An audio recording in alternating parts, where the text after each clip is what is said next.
All right, fellas, we are live. Welcome to Saturday Night Sweat. I am Tony Farmer. I'm here with producer Nick, David Baker, Mike Buckmiller. This is the Circus Survivor podcast where we talk a little Circus Survivor strategy. We'll sprinkle in a little Grandissimo talk. The main thing that we do here, though, we react live to the selection numbers that were just released by the folks over at VSiN about 30 minutes or so ago. So let's start with that. As you guys can see on the screen, no big surprise here that the Colts are the number one selection. 34.5% had them. Big number on the Atlanta Falcons here without Michael Penix. 32.9% of people take the Falcons. 18.2% of people are fading the Jets and taking the Bengals. And then we go on down the line, 7% of the Patriots, 2.1% of the Eagles. You guys can read the rest. Let's start with you, David. What is your first initial reaction to these numbers? Yeah, glad to be on here with you guys again. Normally in this segment, this is where I say, well, everything pretty much came in exactly like I thought. But this is the first week where I can honestly say I'm surprised. I'm really surprised at how big the Falcons were. 33% is a giant number. Obviously, we all knew that they would be the second choice, but I really thought that it would probably come in around 23 and maybe even a little bit less, with people maybe being a little scared of Cousins. And I really thought some of the auxiliary teams, the Eagles, Bills, Chiefs, Patriots, Bucks, would be a little higher. I feel like this pool has some sharper people who are chasing immediate EV, and those were clearly EV spots in the temporary. So I thought they would be a little bit higher. So yeah, I'm excited to break it down and talk about why that's the case and go over some of the other stuff. But my initial instinct is somewhat of a surprise that we're staring at this big of Falcons number. Yeah, David, you mentioned the switch from Michael Penix to Kirk Cousins. Kirk Cousins, a guy who has 1 touchdown and 9 interceptions in his last 5 starts. He struggled a lot the last time he's a starting quarterback. Mike, how surprised are you with that number on the Falcons? Yeah, a little surprised for sure. Obviously, the late information on Drake London, and then just gaming that out a little bit, knowing that if you have a proxy, your picks are probably in on Friday. So I'm not quite sure 2 to 3 hours in advance you're making that switch. I'm not quite sure there. I don't think it's more or less Penix or Cousins. I think it's more of a fade of Miami. So I think people were willing to stay in that spot. I am definitely surprised that the number is that high for sure. We had some Falcons in our back pocket and we flipped them to the Bengals, and because we felt like people were going to stay there because of the early entries with the proxies. But that said, Colts, yeah, they were always going to get between 30 and 35. The Falcons and Bengals for me was going to be a flip-flop. Either one could have landed there, but 32 is just way too high in my opinion. Yeah, it's a high number indeed. A couple other pieces of news. We found out there was 4 no picks, as you guys can see on the screen, and 16 people, including my group, get by. One got by on the Chargers on Thursday, so I got to brag about that a little bit. So 16 people are in the clubhouse.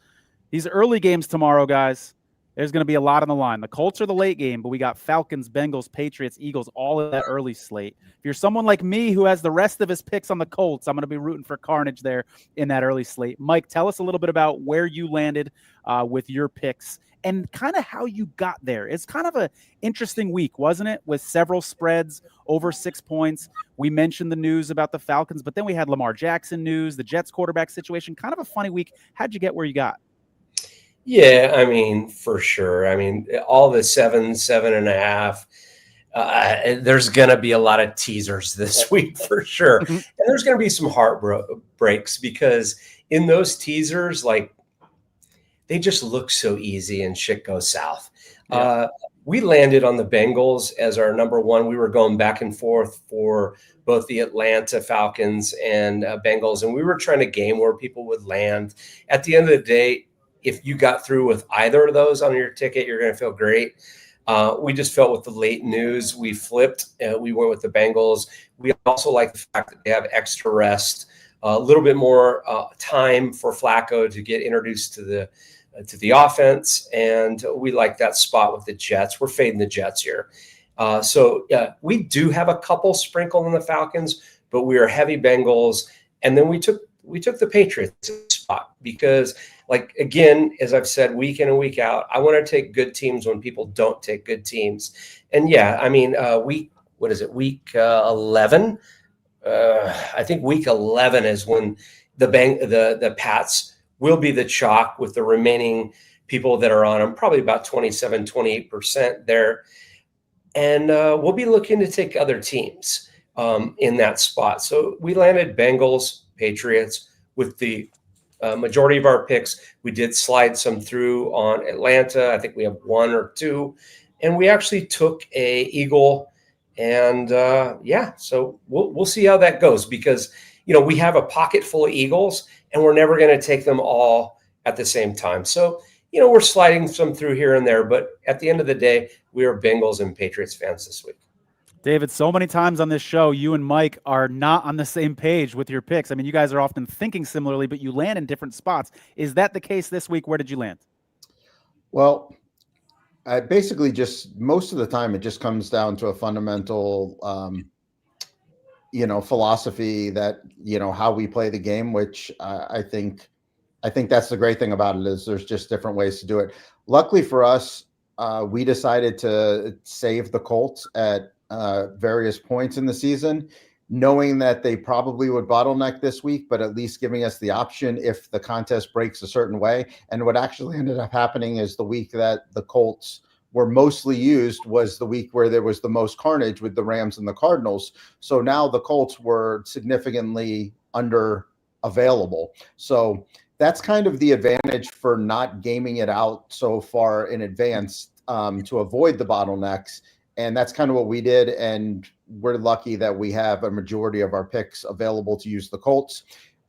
Thrilled at, 30 odd percent, being on the Colts as a 16-point or 15-point favorite in this spot, way better than being on a 33% 7-point favorite in the Falcons.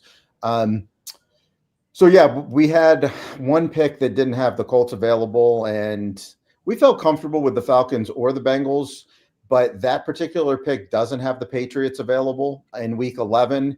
And we decided to break the tie with the Falcons have a spot on week 11 that we want to keep available because since we won't have the Patriots as an option in that particular entry, we wanted to keep the Falcons available. Also, I did kind of feel similar to Mike that there might be a few more people who had already put in their picks via proxy. And also, I think people are just scared of the Bengals in general. It's not very comfortable playing a 20% owned team that has like a adjusted win total of like 6.5. That's just not really a spot you want to be. So I thought they might come in under 20, which they did. I'm very comfortable with. And with the distribution of picks, if they lose, it kind of just helps our other picks anyway. So it's not that big of a deal. But the entry is really going to be a lot better if it uses the Bengals because the only spots they have are at the end of the season. And the reality is if you get to the end of the season and you have the Bengals left, everybody's going to have the Bengals left. And if they're a great pick, then everybody's going to be able to use them, and I'm not going to want to play them. So the reality is using the Bengals now just made a ton of sense and gives our entry a lot more value. Considered some of the other things, the Eagles, the Bills, some of those other spots, but just kind of looking at the future value, decided to save those teams that we think are good. And I don't know when we're going to deploy them. Obviously, the Eagles are a real interesting team because even though they're a good team, they really only have the Thanksgiving spot and then a couple weeks after where they play the Raiders, which if you don't take them Thanksgiving, you're going to want to use them that week, which will make them high owned. So, but just having the optionality to kind of cross those bridges when we get to it. I know we're not going to want to use the Bengals, so that just seemed like the obvious move for us. Mike, you heard David and I both say we're kind of emptying the clip here with the Colts. Do you have the Colts available on entries, or did you have them on any coming into this week? Where do you sit with the Colts? So we actually had 3 Colts available, and we deployed 2 of them. So we do have them. If they go down, we'll be happy. If they advance, okay, great. We did save one back because in our matrix with that pick, there is a spot in the future, the far, far future, If that pick gets through, we will be happy to own them when nobody else does, because I think at this point, everybody did unload the clip. And so, again, I always post the teams that we are on the strongest. So if the Bengals and Patriots go down this week, I will not be happy, because that's where our stance is. That said, we do have a couple on the Colts. We do have an Eagle. And so we are positioned in a way. And, to some of the listeners, there are people here that just have 1 or 2 entries. And I understand that. And we've been in that situation right now where we've had 1 entry. So you play the contest much differently, right, as opposed to if you have, a double digits left. And so I just want to be clear with that. But for us, it's Bengals and Pats. And yes, we are sprinkled and undercutting it. And it's hard to say, you hate doing this, but like if the Colts get clipped, I'm going to do a cartwheel. But if they go through, we will have a couple that slide through. So we're giving ourselves opportunities to continue to advance in the contest, but we're trying to gain equity against the entire pool. I want to bring something up there on what Mike says, and I think this is like a really important point. I think not using the Colts this week was and is a really good decision if you can feel comfortable with something else, not because any of us think that they're going to be clipped, but because they have proven that they're a very good team, and you don't know how the NFL season is going to play out. And to be able to if you get to the final 40 and they're jockeying for playoff position, home field advantage, division titles, those things, they're probably going to get one of these games. We might not know exactly what it is today on October 25th or whatever date we're on today, but December 10th, you're probably going to have an idea of some teams that are giving up, they're selling, their quarterback gets hurt, and to be able to deploy them with 40 people left when there's only 2 entries available, that's the ticket. It's not so much that Mike thinks they're going to lose this week or anything like that. It's just being able to have that in your pocket to be able to use when we're all holding our breath with a 4-point Chicago team or whatever the flavor du jour is on December 10th. For him to be able to say, boom, now I'm going to play my trump card of the Colts. That's a pretty powerful thing. And that's the reason why you don't play it. But yeah, obviously, like you feel like an idiot if, Joe Flacco loses and you're like, oh my God, I left a 16-point favorite in the clip. But, I think it's great. And I wish that I kind of want to do that myself. Mike's got bigger cojones than me. We've got a couple great guests coming up in a couple minutes, by the way, guys. We've got a couple of the Meatball brothers are going to be joining us on the show. Before we get there, though, Mike, I want to ask you, you're fading the Jets. Late in the week, we hear Justin Fields is going to be the quarterback. There was some gamesmanship early in the week where the Jets head coach, Aaron Glenn, is saying, I know who the quarterback's going to be, but I'm not going to tell you. Did this impact your decision at all? Or are you like, I don't care who starts at quarterback. We're going to take the Bengals at the end of the road? No, to me, it's less about the quarterback. I think both Tyrod Taylor and Fields, so be it. They've lost a lot of their skill players on the outside. Of course, they still have a really great running back. And you know what? The game could be very close. It's more or less a play on Cincinnati. The fact that they have a little bit more momentum, they have a little bit more rest. I don't know what's going on in New York with that coaching staff, and they're not winning football games. Can they win? Sure. If we're here next week and you tell me that the Jets won 16-13, I'm not going to be extremely surprised, but you have to play some teams in some spots here. You have to play these Bengals right here in this spot. And I'm not getting too caught up in the Fields, Tyrod Taylor thing. We've seen that Fields hasn't been able to win football games. So, Yep. Yeah. If it's a tie, if that game's tied in the fourth quarter and Justin Fields is the starting quarterback on the other side, there's a little comfort there, despite the game being tied in a sweaty situation. I actually, even though we took the Bengals, I got worried with Fields. I think Fields actually has potential to. And we've seen his ceiling potential, and it's good. If they just unleash him and they say, you know what, we don't have Garrett Wilson, we don't have Josh Reynolds, Mason Taylor may or may not play. We have basically one running back in Fields. You know what, Fields? Just do your thing. You know what? We know you can't complete a pass. Just run around. And, he breaks a couple. We know Cincinnati's defense is poor.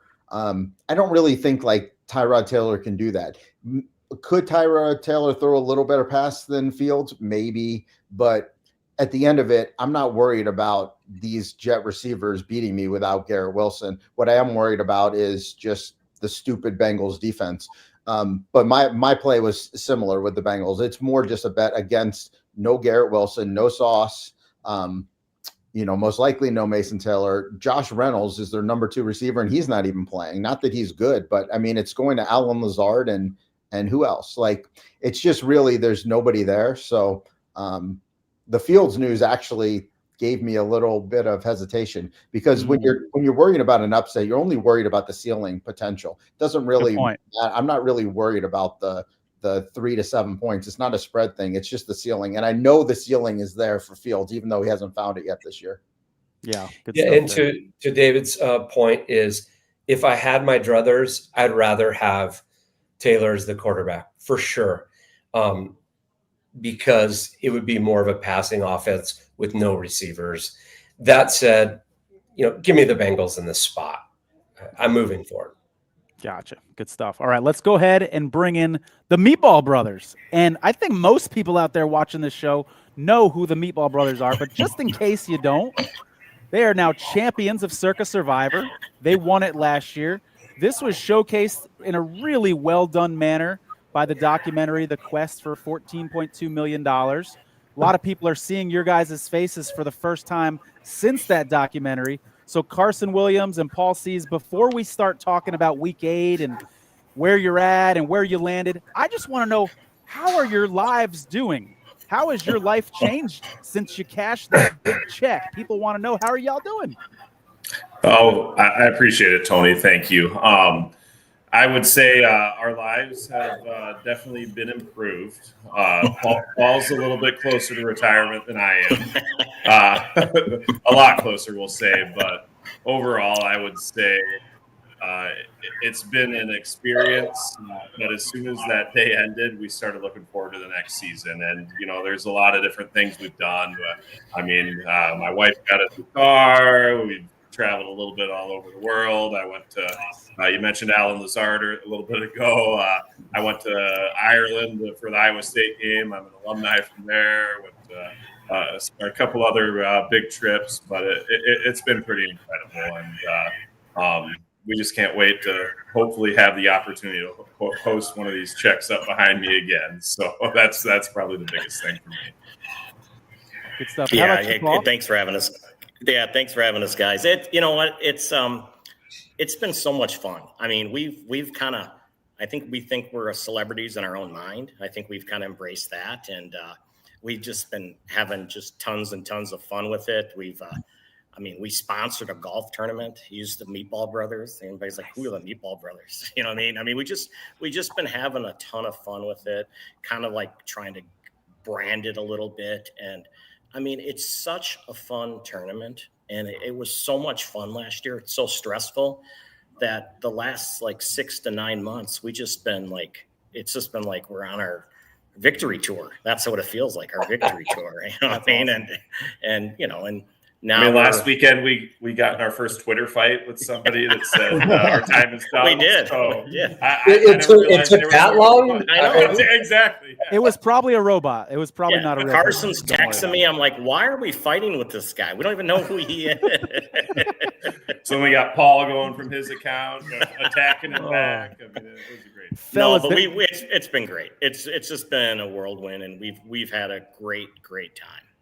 There's an expression that says money can't buy happiness. Well, can you weigh in on that now, Carson and Paul?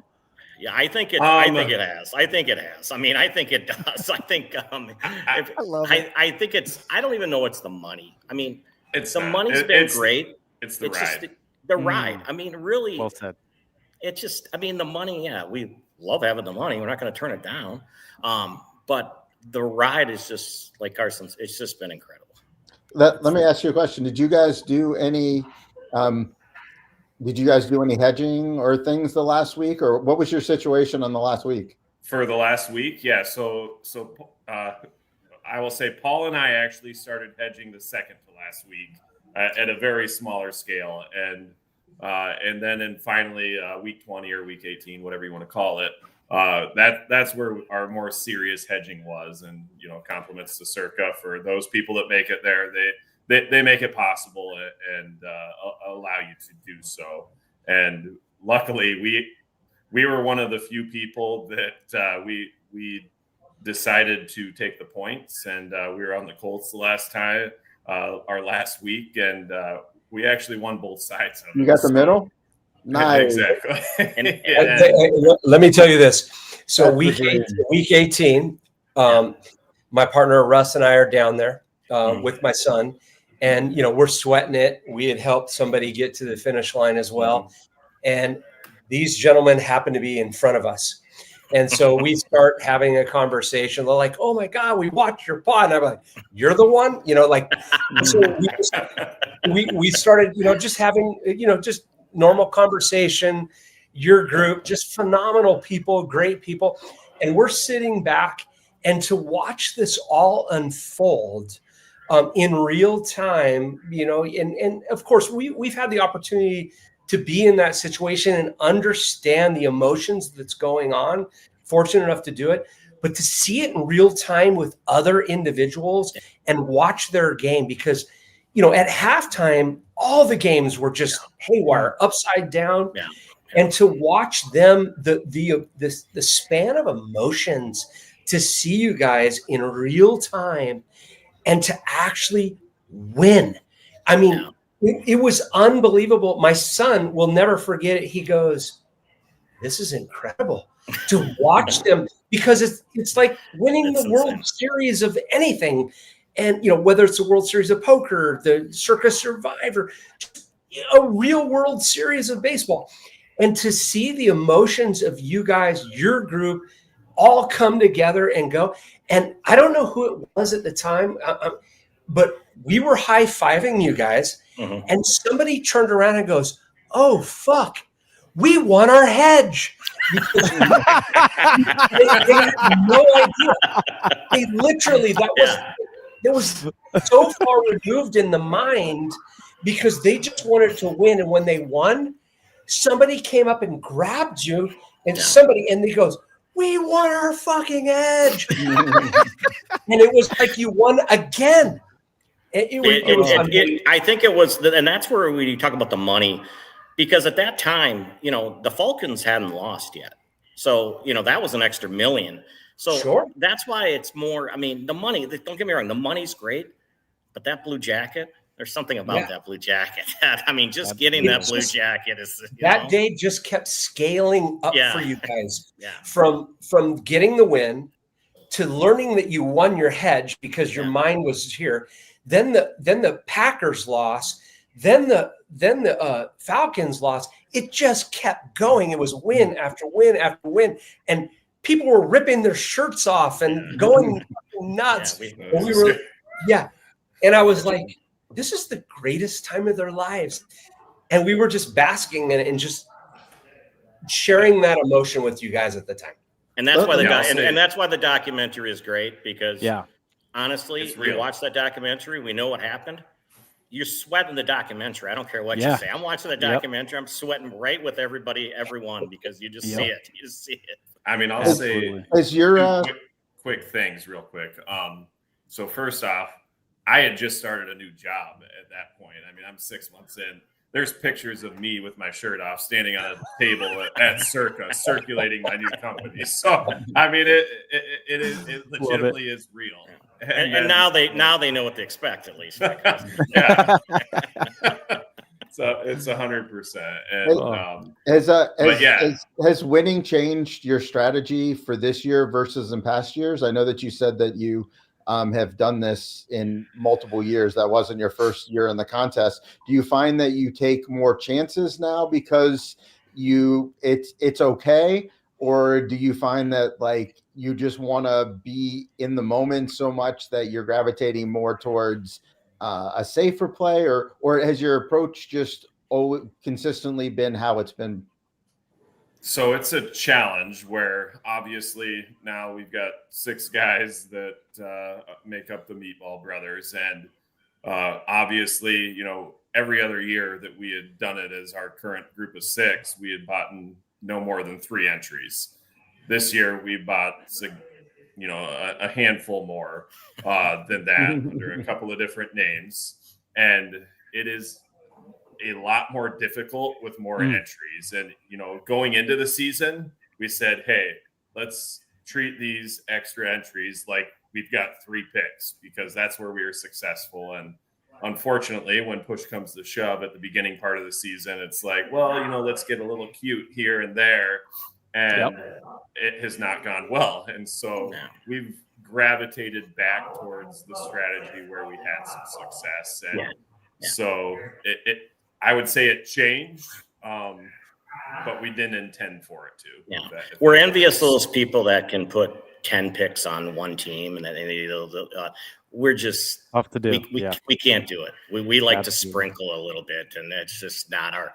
I mean, I'd love to say I'm going to take 10 on this.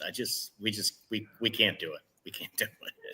And realistically, last year we had 3 entries, but we lost 2 of them in the first 2 weeks last year, like many other people. So you had 100% of your entries every time. Yeah. Yep. Fellas, as happy as I am for you, and don't get me wrong, I am very, very, very happy for you. I also may need to have a little therapy session after this show because I had the Colts week 17 on my partner entry, The Nightman Cometh, and lost against the Giants, that game that Malik Neighbors went absolutely nuts. And so, it's tough. It's tough listening to you guys. That could have been me. I was that close. But I'm so happy for you guys, for sure. Thank you. Thanks, Tony. Moving on here, week 8. You mentioned you're in this thing. You have multiple entries. Where did you land? You don't have to tell us exactly how many entries you have left, et cetera, but where did the majority of your picks land this week? Well, it's funny. ODB, you kind of said it. It was kind of thing. It's like you're scared to take the Bengals, right? Because the Bengals have, you know, done stuff to everybody over the years, right? But I mean, we have a love affair with Joe Flacco too now. So as of last year, so we've kind of sprinkled Bengals, Falcons, and Colts. So we're on the top 3 pretty much. I mean, we're clearing out our Colts entries as well. Yeah. I mean, there's no secret there. It's from our perspective, we said that this is the week to use the rest of those there, and they've had a heck of a start to the season, a little bit unpredictable to come out of the gate, and you know, at some point we just have a feeling that might take a turn. Yeah, we're kind of with the Colts and like New England. We're trying to figure out, or even Seattle, are they good? You know, are they as good as their records indicate? So we're nervous about saving like an Indy. New England was on the board, but we had a couple of our guys that were a little nervous with the Browns, with the defense. Yeah, I mean, we felt there's potentially probably a spot in week 11 for a New England play that we opted to shift those away from this week. So yeah. And as the Meatball Brothers do watch this, the other ones, just so you know, we never, because the picks are already out, we never disclose our picks to anybody before Saturday. So everybody asks us every week, and I don't know if you guys have a system, but we all always been, not that we're hiding anything. It's just, we just don't like to tell anybody. Yeah. It's just, I mean, even our wives. So half of our wives actually signed up this year. I think we were talking before we came on, and they try to pick our brain, but that's off limits. That's maybe don't tell them that when their entry wins. You know, hopefully they're not watching right now. We'll just say that. It's funny you say that because I think we all I know for sure that Mike and Russ don't tell their entry until the end, and I don't post mine until the end and stuff. And I know a lot of people take that philosophy, and although I think that's right, there is something to be said for when I think I remember maybe it was L.A. Jones or somebody a few years ago. He would post his pick super early. And I think it actually worked out pretty good because then people are like, well, okay, well, I don't want to take this one because I don't want to be duped by him. Like, especially when it was later in the season, he was able to, I think, get people off of the pick that he was making. Yes. So he just went the exact opposite way. Instead of I'm going to hide it, because if I hide it and Mike hides it and the Meatball Brothers hide it, we might all end up on Atlanta. But if I say I'm taking Atlanta, now you guys would be like, oh, well, he's taking Atlanta. That means somebody else might take it. Now I'm going to gravitate towards Cincinnati, and I might get a lower owned team. So it's kind of a get off my lawn. You know, get off my lawn, get off my island, right? Yeah. So that's where we realize that we're not the professional handicappers, and maybe people would ride with us or ride against us. But yeah. So David, I'm glad you brought that up. So once it gets down to sub 10, sub 12, whatever it may be, that's when the poker starts getting more involved in the game theory of I know what you're doing, you know what I'm doing, I know what you can take. And so when Fezzik jumped on L.A. Joneser's ticket and he was riding him, he actually advised him to get out in social media and tell people where you were going to land, to play mind games so that they wouldn't land on your spot. And they got out early on that. And I was actually taken back originally by that. And then I was like, oh, shit, that's pretty fucking bright. That's smart, is to disclose where you're at. Because if people are trying to avoid your spot or to get on that island, you were the first one to jump on the quote unquote favorite. And so, it was a great strategy. And I commend Fezzik and Joneser for doing that. Yeah, ours is just, I think it's a superstition. I send the picks in every Friday. Dave Tolley, who's our proxy, doesn't send them in till Saturday morning. It's just a system we've had in place. And like I said, we're not trying to hide anything, but it's more just, we like to keep it going. I remember last year, week 18, Tony, we had a couple decent people that wanted to know who we had, and luckily Dave wouldn't tell them, and they got upset at Dave, and I was like, well, thanks, Dave. We appreciate that. Yeah. That confidentiality, that's important for sure down the stretch. Absolutely. Fellas, as we look ahead, I got to pick your brain, past champions. We've got a couple of gnarly holiday slates coming up. Thanksgiving to me is just weird because I've felt differently about these Thanksgiving teams. It feels like a roller coaster. One week I feel good about one, then suddenly I don't. Where are your heads at for Thanksgiving and Christmas moving forward in this thing? I would say it has shifted a lot throughout the season. It's been, obviously Philly looked early like a great potential play. And then with some injuries, obviously you got some other options with Baltimore. And, as it sits here today from a play perspective to keep, kind of our strategy, I can't exactly say where we're at, but we have a lot of options. I would say, from the six of us, we have a pretty high certainty where we're going to land. Okay. But, if we can get there, with a handful of picks, I can guarantee you that we're going to play both sides of the game, because last year we were on the Chiefs game, and frankly, that shouldn't have won Chiefs Raiders game. We shouldn't have been there. NFL officials helped us out on that game, I think. If we can get there with 6 or 7 teams and put all but one of them even on the other side, it's our goal is and kind of our gut is if we can get to Thanksgiving, we feel pretty confident. There's some tough weeks coming up before Thanksgiving. Yeah. This field is going to get shrunk down pretty significantly. And as much as we'd like to win again, our priority is to probably play this even smarter than we have in the past and to start monetizing. So, we have all our friends always that are in it that we got them in this year, or we recommend them. They're all like, well, there's 4,000 people. There's going to be so many people at the end. It's like, you guys have no idea. It's coming. All right. It's coming. All right. It's coming.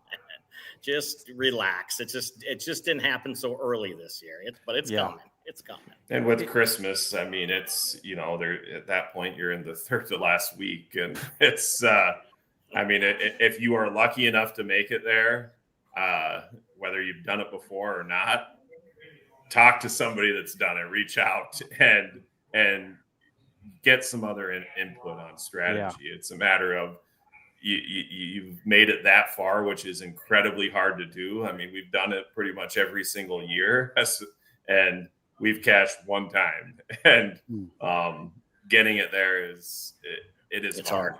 Yeah, absolutely. It's hard, and injuries are popping up now. Oh yeah, too, and hey, so with that's trades, the other thing we're gonna have trades coming up in these next 2 weeks, right? The Trades Giants are gonna get a coming number up, one and, receiver. The 49ers gonna get a pass rusher. Are some of these really bad Crosby's teams going to Dallas, right? Is Max Crosby gonna get traded? Are some of these really bad teams gonna get even worse? Like the Saints, the Raiders, the Dolphins, etc. It's gonna be fascinating. The Titans, maybe it's gonna be fascinating to see. Yeah. Anyways, fellas, you guys have been great. We're so happy to have you on the show. We'd love to have you on again in the future. Any other closing words as we head into Week 8, big Sunday slate tomorrow? No, I think we're excited about tomorrow. We're going to be in Vegas at Circa starting next weekend, watching all the games. So with our wives, so we're excited about that. But we feel good about our picks, and we always feel good, and you get nervous every Sunday morning. So do you want people coming up to you and saying hello if they see you on this show, or do you want people to stay away and give you your space? Oh, we love it. We love it. Absolutely. We love Come it. talk. We We love it. And We love my thing is just thank you, Tony. Thank you, Mike. Yeah. We appreciate everything you guys put out. I mean, my wife, we had this conversation a couple hours ago of basically saying we're Survivor obsessed, and we appreciate you guys helping. Yeah, and your interview with take Jeff that throughout the Benson year. this week was really good, and Appreciate that. very interesting. He didn't really want to open up, but I just wonder if it changes. You know what I mean? If it's just interesting, what they could change. Yeah. But Rule changes going forward. Absolutely. Yeah. Absolutely. Well, thank you guys both so much for coming on the show. We appreciate you, and best of luck for the rest of the season. Potential, I don't want to jinx anything, but a potential repeat might be on the horizon. Thanks so much, guys. We appreciate you.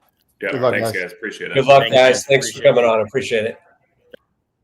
Great stuff. Great to have the Meatball Brothers on the show. Still on their victory lap, as they said, fresh off of their victory from last season. We're going to go ahead and bring James Sullivan into the show now. James comes on the show every week to talk about the marketplace. Always a fascinating ecosystem within this Survivor community. James, how you doing, brother? Fantastic. How you guys doing? We're doing good, man. We've been talking a little Week 8. We just had the Meatball Brothers on. But you, as I said, are on this show to talk about the marketplace. What has this week looked like from your perspective in the marketplace? So it was an interesting week in the marketplace. So for the first time, prices actually kind of held and actually dipped a bit on the regular Survivor. So for the last 2 weeks, they've been kind of holding steady around, between 10,000 and 11,000 per entry. And for the first time this week, the average price point of an entry with pick control was 9,600. So it dipped below the 10,000 mark for the pick control. Now for the regular, or for the micro shares, the ones that are selling, anywhere between 1 to around 20%, those kind of held firm around $110 a point is what those were selling for. But like I say, for the first time on the regular Survivor, it did kind of soften a bit. Prices came down a little bit. On the Grandissimo, those are selling. We sold a handful of those this week as well, and those sold for around EV. So roughly around, it's 4,600 a point. They're selling for just over that, close to 5,000 a point is what they sold for this week for the Grandissimo. Fascinating that as we get a week closer to the finish line, we're actually seeing prices go down a tiny, tiny bit for the larger entries. Do you have a theory, James? Of course, nobody knows for sure, but do you have a theory as to why that might be? Well, we see it each year. So as the season goes on, early in the season, they sell for, multiples of what the EV is. And then it starts to come back closer and closer as the season goes on. And so we've seen this in the last 2 years. And they'll, in a handful, a couple of weeks, they could be selling closer to EV. And then when it gets really late, when their entries are worth a significant chunk of money, they actually start selling a smidge below EV. So we've seen this over the last 2 years where it starts high and then it starts to, I don't want to use the word soften, but the price points come down as it gets deeper. And like I say, we'll see it where they'll start selling close to EV probably in a couple weeks. And I just wonder, having a big favorite like the Colts out there, I know only 39% of people had them, but if I have a Colts entry, personally, I don't want to sell because I want to use the Colts this week, hope the Falcons may go down, hope the Bengals may go down. Now 20% of the field's left. Now I can sell a lot more next week if that happens, theoretically. So do you happen to know, maybe I'm getting a little too granular for you, but do you happen to know if the Colts were available on any of these entries that sold this week? Well, there's a handful of just, I didn't look specifically at we sold, around 10 of them that give up pick control. There's a handful of people that were on the fence though, about selling their pick control. And each one of them did comment, you know what, I've got the Colts. I'm going to ride it out this week. And then I'll take a look next week. So it definitely was, just kind of decision-making factor that several owners were looking at as to whether they had the Colts or not. Gotcha. Interesting. For people that are tuning in for the first time, they're like, what is this marketplace? I'm not familiar with this. Can you just give us a rough breakdown of what exactly the marketplace is for a first-time listener? Yeah, so you can basically, you own your entry, you own 100% of your entry, or whatever percentage you own. But you could, if you wanted to, sell shares of your entry. So it's an asset that you own. You could break off shares. You could sell minority shares, 1% up to whatever. You could keep pick control if you want to sell those minority shares. You could also sell the majority control of your entry. You could transfer the pick control to someone else, have them take over pick control. You can keep some shares. You can sell anywhere between 1 to 99% of your entry. So the marketplace facilitates these transactions. There's obviously contracts involved between the buyer and seller and everything. So everything's done with a contract. But yeah, it's a great opportunity for people with entries if they wanted to monetize their entries. For those that aren't in the contest or were knocked out, it's a chance to buy back in. Yeah, and I actually sold 90% of an entry last season for 30 grand. It was around week 7 or 8. I don't remember exactly when it was. Transaction went extremely smoothly. Money got in my bank very quickly. So I've been on that end of it and really can't say enough about the marketplace. It's completely changed, as I said, the ecosystem with Survivor. I've heard people say, I was going to buy 5 entries in Circa Survivor, but now I'm going to buy 7 or 8 because the marketplace. Like, I feel more comfortable knowing that if things get tough and 7 of my 8 entries go down, I can still get some equity out of this contest. So I'm going to go into this contest with more entries because I know the marketplace exists. And I think that alone is doing a great service for this community. I love it. Yeah, for sure. I mean, there's people we know that like they state from the get-go, like their intention is not to win the contest. Their intention is to last as long as they can to then sell their entries and to monetize it. There's a gentleman last year who had a handful of entries and he was selling basically through the first 6 weeks and came back this year. He bought 10. His wife was with him. His wife said, yeah, he bought me a car last year from the money that he made from selling shares in the marketplace. So yeah, I mean, everyone's got their own kind of plan at the start. Some people are in it to win it. Some people are in it just to, last as long as they can and then sell those entries. And correct me if I'm wrong, there were people selling entries before week 1. Correct? Yeah, for sure. There was people that had bought entries, had bought extra entries, and then they were selling them before week 1. Absolutely. Yep. Like I say, it's an asset that you own. You can sell at any time. You can sell anywhere between 1% to 99% at any time. Good stuff. James, thanks so much for coming on the show. Anything else you want to share before we let you out of here? No, I still saw 4 more no picks this week. So every week, it's the first thing I look at is no picks. It's wild, but like I said, these things are selling for 10 grand, and there's 4 people that didn't get their picks in. So crazy. Yeah, insane. Well, thanks so much for coming on the show. We will have next week. We have one seller. Quick lead, but we have one seller who has 5 entries who's selling all 5 pick control package next week. 6 figures, just 99% of each. Yep, 6 figures. Wow. Or he wants to unpack the 5. Yeah. So let me guess. He's got the Colts on all 5. Is that? I don't know.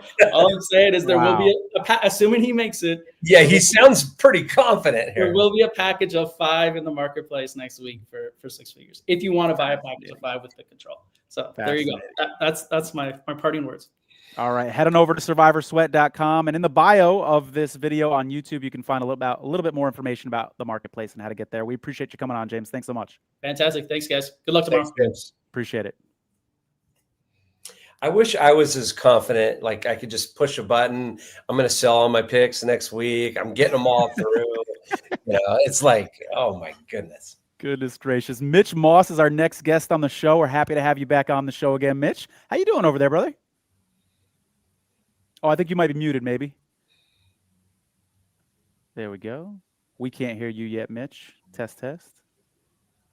Mitch, can you hear us? Give me a thumbs up if you can hear us. All right, he can hear us. We can't hear him yet. All right. All right, we'll go ahead and get Mitch back in here. I'll be the placeholder. Text Mitch. Sweet. Sounds good. Mitch will come back here in another minute or two. I actually have a question for you guys while I yeah. get Mitch back in here. If I just can throw that up right there. If any of you get to the holiday and have both Washington and Dallas with 2 or more picks, I think that depends on so many things. How many people are alive at that point? What these two teams look like at that point? It's a tough question to answer now, but I'll say this. It's worth the consideration. There are scenarios where you might play both sides of that with 2 weeks left. What teams do you have left for the last 2 weeks? How do you feel about the rest of your future path, so to speak? I will say this before I turn it over to you guys to answer this question. I think Dallas is starting to open some eyes. They're averaging more than 30 points a game the last 4 weeks. And I know that defense is still questionable, but they're talking about trading for some defensive starters. So that might throw a wrench into your plans if you're looking at Kansas City on Thanksgiving or if you're looking at Washington for Christmas. Dallas is starting to maybe get a little hot. Fellas, what's your answer to this question? Would you consider playing both sides here? I mean, I can answer that unequivocally for me would be no. I will absolutely not burn an entry on both sides.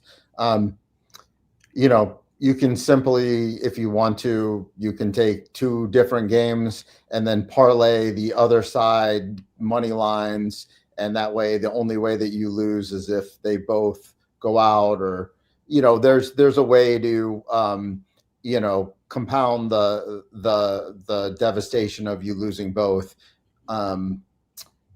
That you just, they're just worth too much. Like at that point, your entries are going to be worth a couple $100,000. Like you're literally just, just 200,000 is going to be gone for sure. And then obviously there's the tie scenario, but that's just whatever. That's obvious. We all know that could be a potential thing, but no, I definitely would not do that. I just think even if you just take 2 3-point favorites or even 2 3-point dogs, like you could still money line the parlay, it's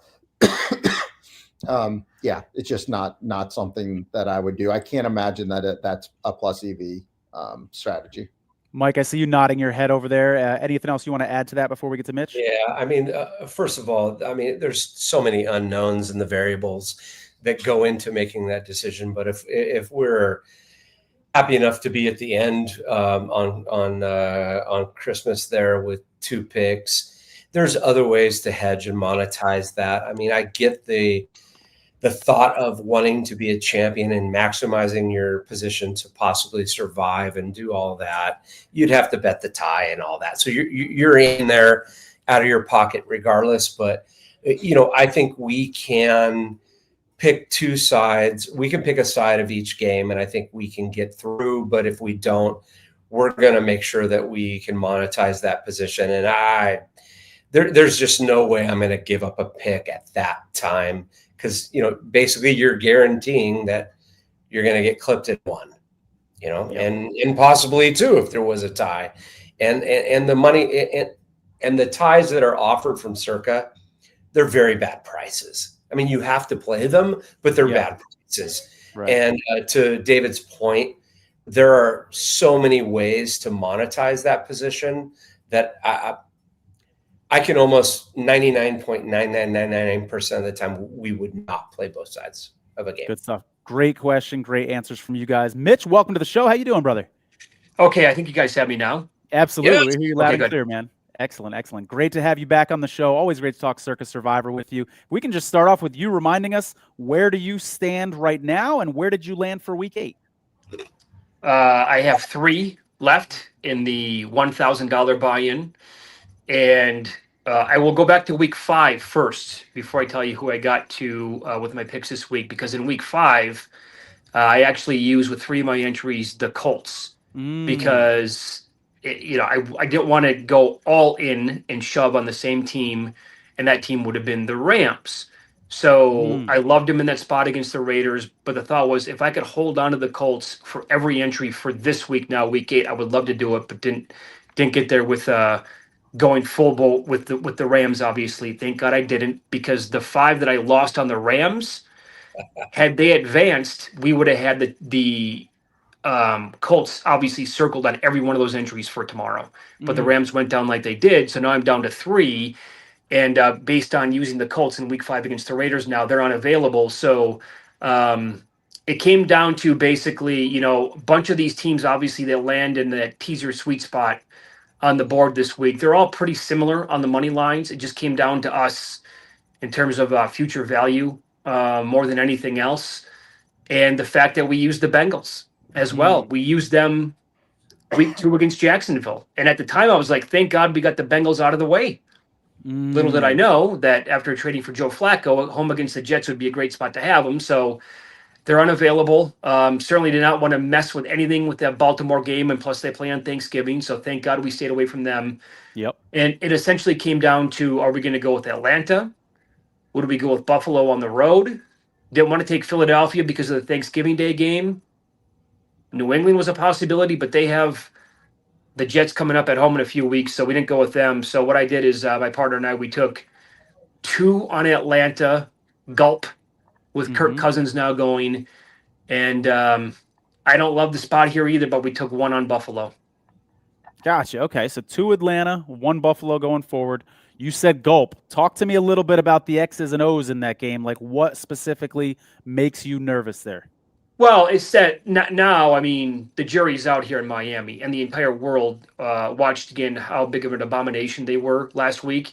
Yep. And, like, Cleveland was super popular, but it got there. Now everybody loves Atlanta, right? There's, like, Survivor and teasers and moneyline parlays. And, look, I mean, Miami is absolutely dreadful. And my biggest individual, and I had Cleveland on Survivor last week as well, my biggest bet of the year last week was on the Browns. I loved them. And they're nothing special, but I watched every single play of the first half before it got out of control. And Miami is no doubt in my mind, they're in the conversation for the worst team in football.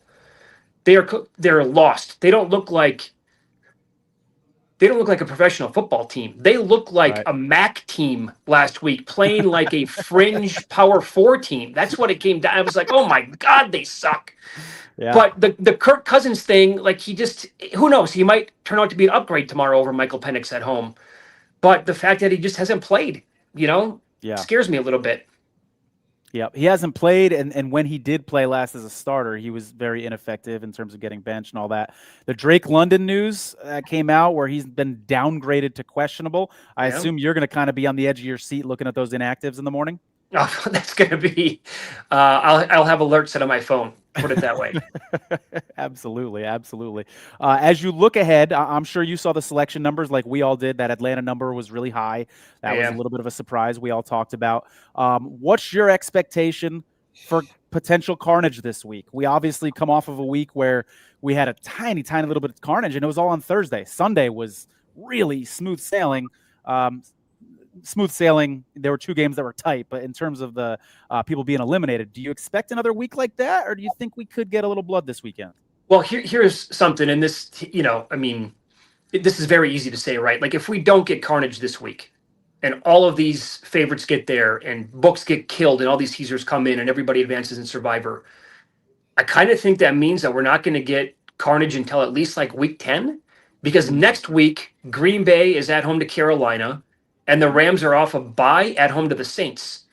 And so they're going to be absolutely gigantic favorites. The look-ahead numbers tell you the same thing, obviously, and they're going to be very popular with whoever has them left.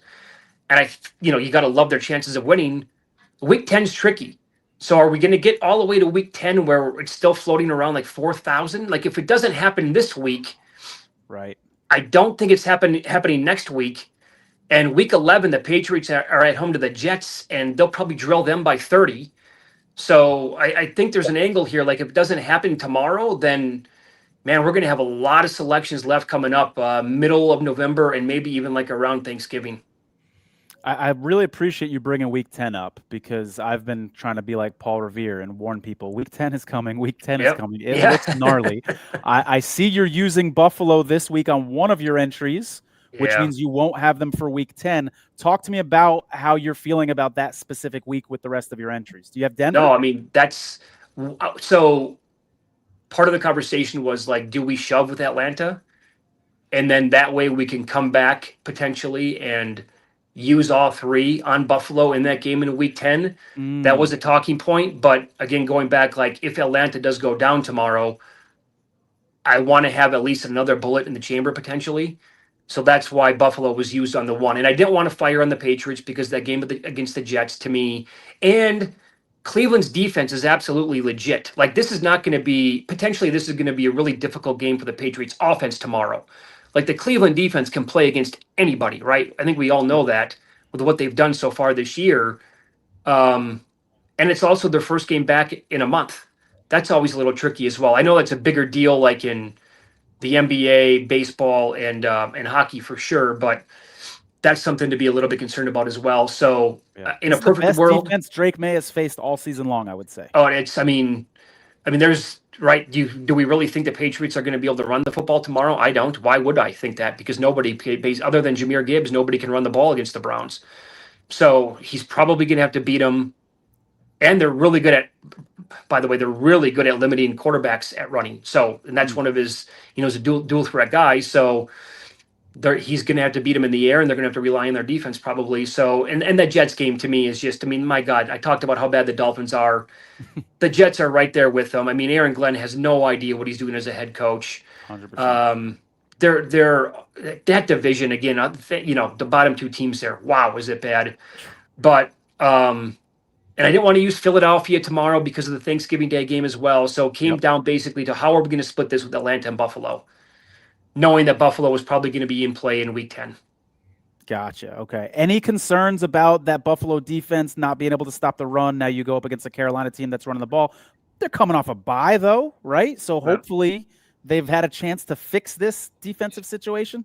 That's definitely concerning. 31st, I believe, in some areas when it comes to stopping the run, and that combo there with Carolina has been awesome. And who knows, Andy Dalton might have a really good game in him. I wouldn't be surprised if he comes in there and plays well in that spot tomorrow. But McDermott is awesome off the bye. I'm certainly concerned. I'm not going to lie. I'm not like the person who's going to hold and sell the 5 entries next week, already banking that the Colts are going to win the game. I'm not that guy. If the Bills lost the game tomorrow, would I be surprised? Absolutely not. But McDermott is, I think it's 10, or the Bills are anyway, 10-0 straight up, coming off their bye in 7-2-1 ATS last 10 years, and he's been a big part of that. So we got that going for us anyway. Mitch, I want to see if you're seeing what I'm seeing when I look at this grid, and David and Mike, feel free to jump in here as well. I don't want to use the word easy because I'm going to jinx things, and we are all wise enough to know there's no such thing as an easy game in Circa Survivor. It's the NFL. Everything can happen, okay? So that being said, I feel like the slate between Thanksgiving and Christmas has some spots, a lot of spots that feel comfortable. And for some reason, I'm way more concerned about getting to Thanksgiving than I am getting from Thanksgiving to Christmas. Are you guys seeing something similar as you look at your grids? Well, I'll just say the reality is when you look at the charts, everything seems like there's not going to be carnage because there's just 85% wins like every week or 80% wins every week.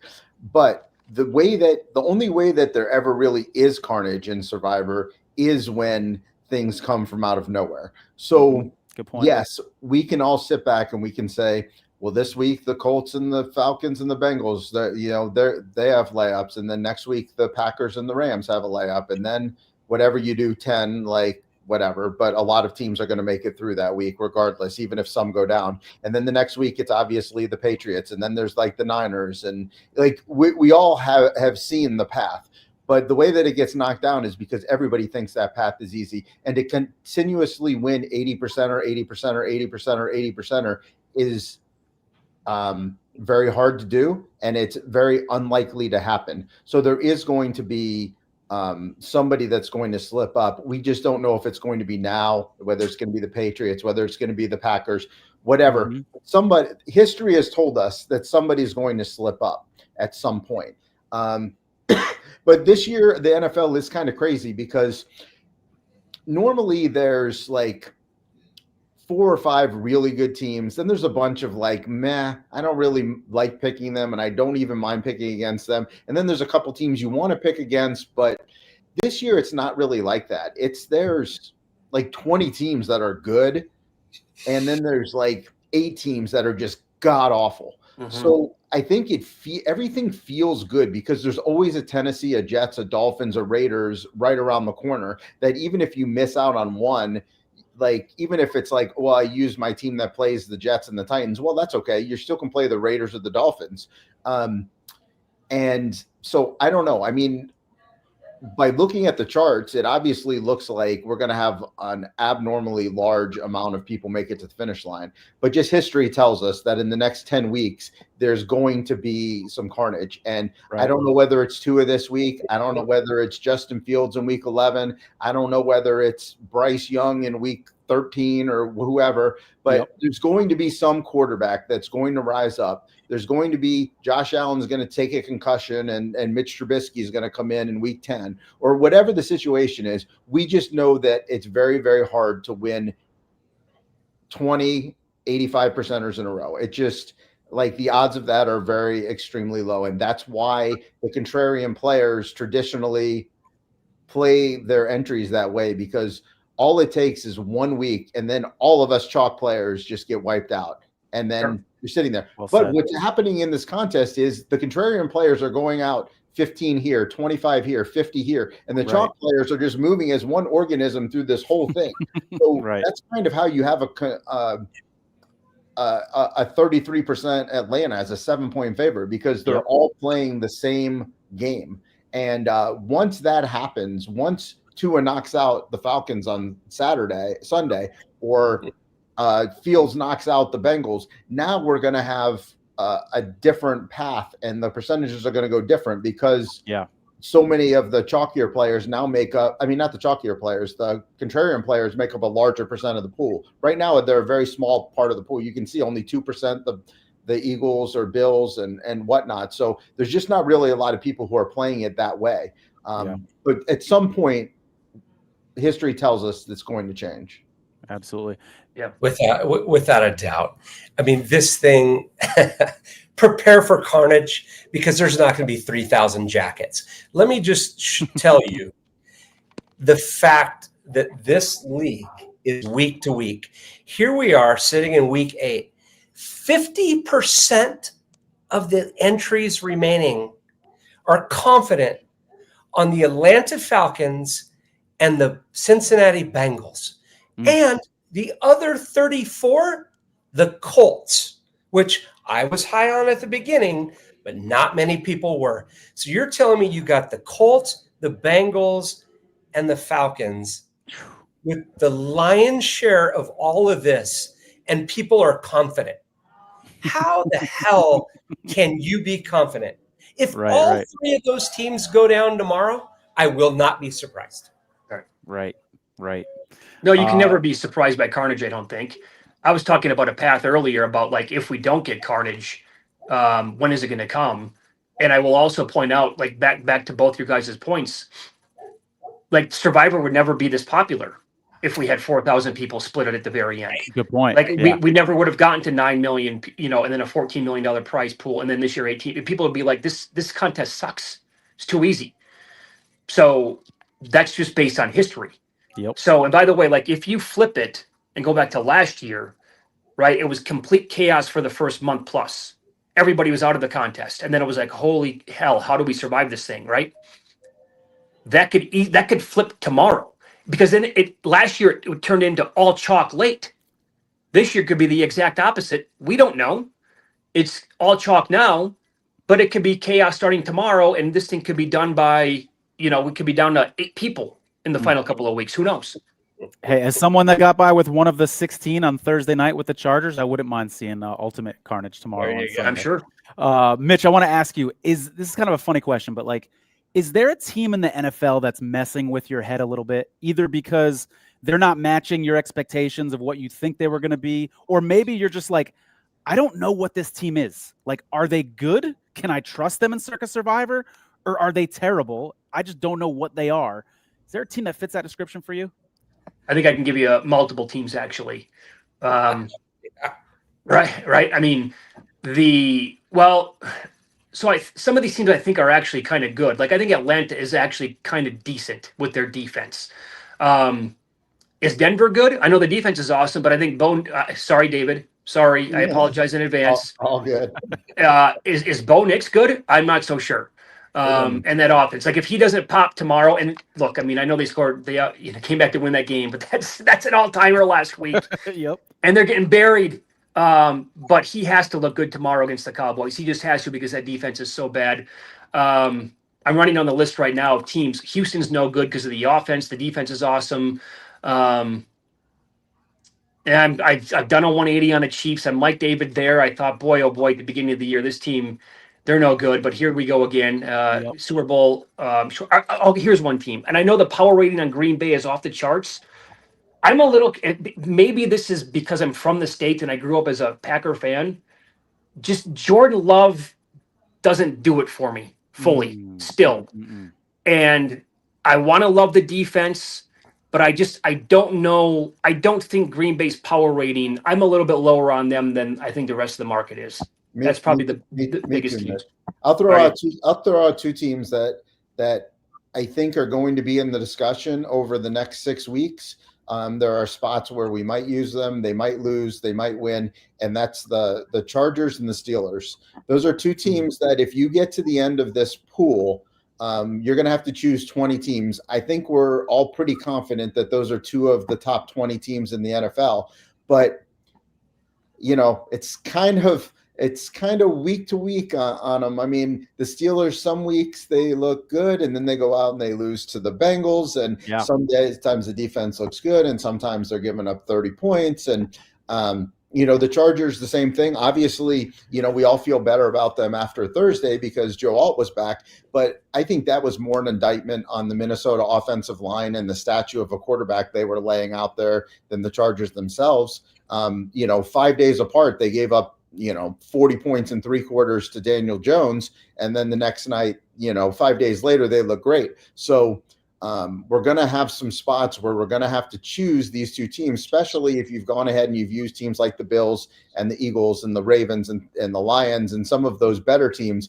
You're getting down to this point. And that's kind of the advantage for using a team like, the Raiders against Tennessee and the Saints versus the Giants and the Browns last week is that maybe you can sneak by without having to use the Steelers. But I think for a majority of us, we know that we're going to have to, hold our nose and take the Steelers or the Chargers at some point. And it's like, when do we deploy them? And are we deploying them when they're 25% owned? Or can we sneak them in when they're like 7% owned? Because, just like Mitch said, the Atlanta I think is good, but I certainly don't want to be Atlanta at 30%. And I would guess that Mitch probably is not happy about seeing 33%, probably thought they were going to come in the mid to low 20s. And then that's okay to kind of eat that one. But, it's with these mediocre teams like the Chargers and Steelers, it's really like, what ownership are you eating them? Are you eating them at? Yeah, I'm glad you brought the Steelers. For me, that's the answer to my question is the Steelers.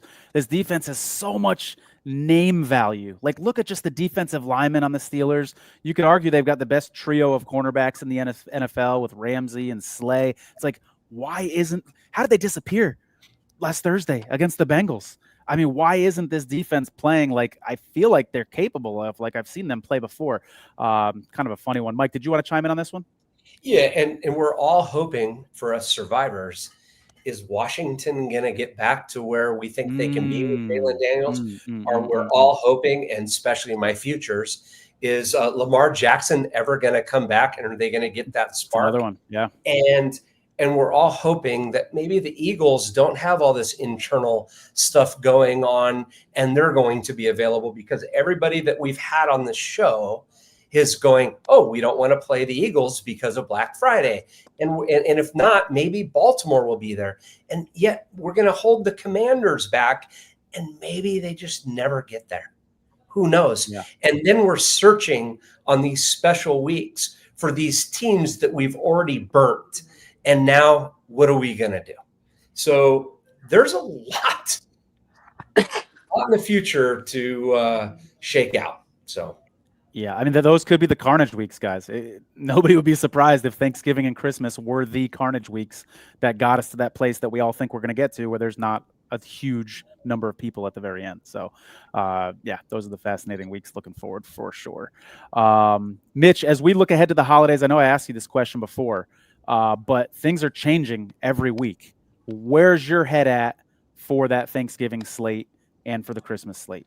Well, I mean, like Mike was saying, you know, from the beginning of the year, Philadelphia was circled for sure. That's a team I'm really not buying into is the Bears. Like, are the Bears really that good? I don't think so, but maybe they can play to Philadelphia's level in that game. Sorry. Oh, you're good. And Ben Johnson, I really, really want to like. I think he's doing a pretty good job so far with the Bears. Yep. But that certainly, as of right now, things can change obviously in the next month in Philadelphia. Maybe they got their stuff together last week, and we'll see more tomorrow against a good Giants team. But I'm not like uber confident. And who the hell knows what Baltimore's going to be like against Cincinnati? I mean, that game felt to me like it was going to be Baltimore, and I still have Baltimore left. But I mean, is Lamar's hammy going to be back at 100? Who knows? I mean, so that's a little dicey. And then to me, everybody who wants to use KC against the Cowboys was never really a play for me because I think I don't love the Cowboys, but they're one of those teams, obviously, that can go out there and in a game that's going to have so much variance potentially. Yep. Could Dak outscore Mahomes 41-38? Of course he could. Yep. And so, and plus, like using KC, I thought on Christmas, but the Christmas Day slate is just an absolute meat grinder. Yep. So let me click on that right now to get the full dates. But I mean, maybe it's Detroit on the road against Minnesota because Minnesota appears to be completely fugazi. Yep. And again, maybe the Commanders don't get back to being the team we thought they were going to be, so we have more options. But I mean, if you go back just a couple of weeks, or certainly the beginning of the year, when you had to circle teams for Christmas, you're like, oh my God, who the hell do I use? Yeah. So I think we're probably going to know a lot more between now and even like early December on, well, thank God I saved that team, or maybe I should have a couple of teams in the pocket here that I could fire on Christmas because it looks a lot better now than it did back in September. Dallas is the team. Like, Dallas is the team that's going to decide the Survivor winner. Whether you fade them or you play them. 20% of the people use them in week 2 and they survived in that giant crazy game. But like having Dallas where you might be able to get like a 3-point underdog at like 1/3 of the ownership of the favorite, you might be able to play it. They're going to win one of those holiday games. I don't know whether it's the Chiefs or the Commanders, but I feel like the Cowboys really hold everybody's kind of collective fortunes in their hands, whether you're on them or against them. It's a good point for sure. And I think about a team like Detroit, guys. So unfortunately, I've burned Detroit on all my Circa Survivor entries. I was saving them for my entries that had the Cardinals lose in week 5. So I don't have any Detroit left, but that's my biggest regret. I would love to have the Lions left. Obviously, Christmas against the Vikings is looking pretty good now. But I also think every time I ask anybody in Circa Survivor about Thanksgiving, we talk about the Eagles, we talk about the Ravens, and we talk about the Chiefs. Nobody's talking about that game, Lions-Packers, on Thanksgiving. And I get it. The Packers beat the Lions week 1. It's tough to hit that button. But we're seeing the Lions get hot, and a couple of us on this show have expressed some concerns about the Packers. What if the Lions on Thanksgiving is the path that gets you to the promised land? I'm just throwing it out there because I have not heard that take yet. I don't hear people talking about that one game. Sure, I would love to have that as a contrarian play for sure. When I feel like the whole field, whoever that might be, the numbers that get there are either on the Eagles or possibly the Ravens, and they're in my back pocket, like the ownership's going to dictate who I deploy, and it might be the opportunity to win the pull outright right there. Who knows? And Mike, the ownership will be low for the reasons we just mentioned, and because people will be saving them for Christmas. That's right. And they've already used them. They're already gone in half the pool. Yes, that's right. And they have another. I think they have another couple spots. So like, even if you don't use them on the holiday, having them in your pocket, because nobody's going to be able to use them those other weeks because they've either A, used them, or B, they're going to have them for the holiday slate. So yeah, Detroit's a huge ticket. And if you're going on to Survivor Sweat and you're looking, that's definitely a team that I want to be looking for available. The entry might be worth a little bit extra. Same with the Broncos. because the Broncos have this Week 10 game coming up, but then also they play on Christmas, and maybe there's only like 8 or 10% of the pool even has Denver available, and who knows what happens before Christmas. And Denver may be better. Kansas City may have injuries. We don't know what's going to happen. Yeah. LA Joneser did this incidentally, and a couple of others did it purposely, is when they took the Packers versus the Lions on Thanksgiving and wiped out the pool. Right. Mitch, I got a question for you before we get you out of here, man. If I came to you from the future and I said one of these 3 teams has just gone on a 3-game win streak at some point to finish this season, not necessarily the last 3 games of the season, but at some point between now and the end of the season, the Titans went on a 3-game win streak, the Dolphins went on a 3-game win streak, or the Jets went on a 3-game win streak. Which of those is the easiest for you to believe? Can one of these, if one of these 3 teams turns it around and ends up being a team you don't want to fade in Survivor, which team is it going to be? Oh boy. I know it's tough. Well, okay. My gut says the Titans because rookie quarterback and new coach came in, and there's something to like there with some of the rookies and the defensive line. But evidently that team's going to be very open to trading before the deadline, other than a guy like Jeffrey Simmons. That report came out earlier today. So maybe the Dolphins, just because of, if I don't go 10, I'm not going Jets. I'm not. I can't. Because the coach should be fired already. He's already 7 games into the year, one of the worst I've ever seen in my entire life. The quarterback position might be worse, and the defense has been a Ponzi scheme for 3 years. So it's not that team. Just maybe the Dolphins because of their skilled guys. And I know that Hill's out for the year, but I think Achane on a good team would be a superstar, right? I think, but Tua's having a god awful year, and McDaniel, I mean, my God, does he sound? He's making it too easy for us. He's just sound like he's stoned all every single second that he opens his mouth. But there's Waddle, and there's some things to like with that team. So I by default, I might have to go Miami, even though my gut says if Tennessee doesn't trade anybody, I'd go Tennessee. But that's a hell of a question, I'll tell you that.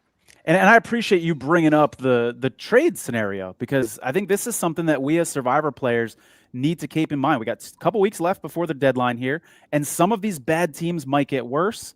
And I said it earlier in the show, if the Giants suddenly get a number 1 wide receiver, or the Cowboys suddenly get 2 big pieces on defense, couple trades can change our Survivor grids entirely.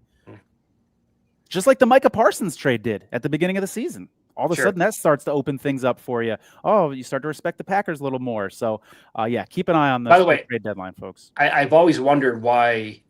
I mean, these teams, I get it. They value their draft picks like it's, bars of gold, but and they miss on 50% of the first round picks, which is astonishing to me that they love them that much rather than a proven player.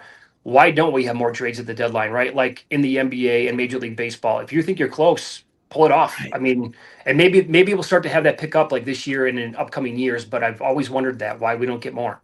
Yeah, I think it's crazy that the selling teams don't trade more. Yeah. Like there's just no point. There's no point in keeping. Like, why is Breece Hall going to go out there this week for the Jets? He's not signed. They're not going to sign him. Like, why is Breece Hall not? I don't even know what team needs a running back right now, but why is he not a Bronco? Like, I don't know. Like, it just doesn't make any sense. There's no reason. Breece Hall, who's already come back from one, I think it was Achilles or maybe it was a knee injury or whatever. The Jets have already said they're not going to pay him. He doesn't want to be there. Like, there's absolutely no reason to risk Breece Hall this week. We've already seen running backs go down and out. It makes absolutely no sense. Even if you're only getting a 3rd or 4th rounder, whatever, he's going to be gone anyway. It makes absolutely no sense. I mean, we all do fantasy leagues and we all get to the point, and, if you have a keeper league or whatever, I mean, Mike and I are actually in a keeper league together, and half the league is already selling their entire roster because, like, if you can't win, what is the point? Right. Just get rid of them and retool. It baffles me that these billion-dollar organizations don't see that as like that's their quickest path to recovery, is to take their assets and turn them into future assets. Yep, I'm with you. Talking about these billion-dollar organizations, I put out a tweet last week and I said, How do these multi-million-dollar head coaches keep making these boneheaded decisions week in and week out? And we could talk for a half hour on this show about the list of head-scratching decisions, not kicking the ball out of bounds on a kickoff late in the game, et cetera, et cetera. Mitch, you brought up Aaron Glenn, and I could not agree with you more. He is by far the worst coach in the NFL. Who is the next coach? Who's the guy on the sideline that you're like, good, I'm playing him in Circa Survivor after Aaron Glenn? I'm glad that head coach is on the sideline. Well, that's part of the reason why I was comfortable with taking Atlanta, despite knowing that they were going to be, very popular. McDaniel, look, half these guys I'm wrong on as well. Like, I thought McDaniel had a chance, right? In an offensive league, with what he schemed up in San Francisco, I thought he was going to work, but no, he doesn't do it for me. It was Shanahan. Not Shanahan. I love Shanahan. It was the guy for Tennessee who got canned. Callahan, right? Isn't that his name? Oh, yeah. Yeah, I already forgot. He was so bad. But we were live on the air on Sunday morning 2 weeks ago when the Broncos were playing the Jets, and to do a live show when that is happening, it's tough to comprehend because you don't have the volume up or anything like that. But that was an all-timer as it was unfolding, like before the half, end of the game. Like, what are we watching right now? This can't be real life. So there's a lot of bad stuff, I think, in the league, and he certainly takes the cake, in my opinion. Yeah, and that got worse after the game, by the way, Mitch, because I was right there with you. I'm watching that game, and I'm like, what is going on? No play at the end of the half. And then we find out after the game he had starting offensive linemen in on the fake punt, apparently. And then in his press conference, he's making mistakes when he's referring to how deep the field goal would have been. And so you lose respect for him during the game. You lose more respect for him after the game. If we are noticing these things as not NFL professionals, you got to imagine the guys in the locker room are kind of going, that was weird. And maybe losing a little respect for their head coach too. I got to imagine that's the case. Yeah. But we, every year though, we have good candidates to win the Coach of the Year award. And we're seeing some of the stuff like Steichen is phenomenal with some of the play calling. Yeah. And the fact that the Niners are sitting here with this record right now, and they're able to gather like the combo of Shanahan and Robert Saleh at the DC. I mean, what they did last week defensively was just, out after, you take out Bosa and then you take out Warner and they're still able to do what they did. That's damn impressive. Yeah, with a bunch of, rookies and guys that a lot of people – look at the 49ers' new linebacking core. Who outside of 49er fans have heard of the 49ers linebackers? And, one of them had 10 tackles last week. They're getting it done. Absolutely. Good stuff. All right, well, good stuff as always, Mitch. We love having you on the show. Thanks so much for joining us. We got a fun day of football tomorrow. Maybe carnage, maybe not. We'll see. Enjoy the Week 8 games, everybody. Thanks for joining us on Saturday Night Sweat. Take care. Thanks, guys. Thanks.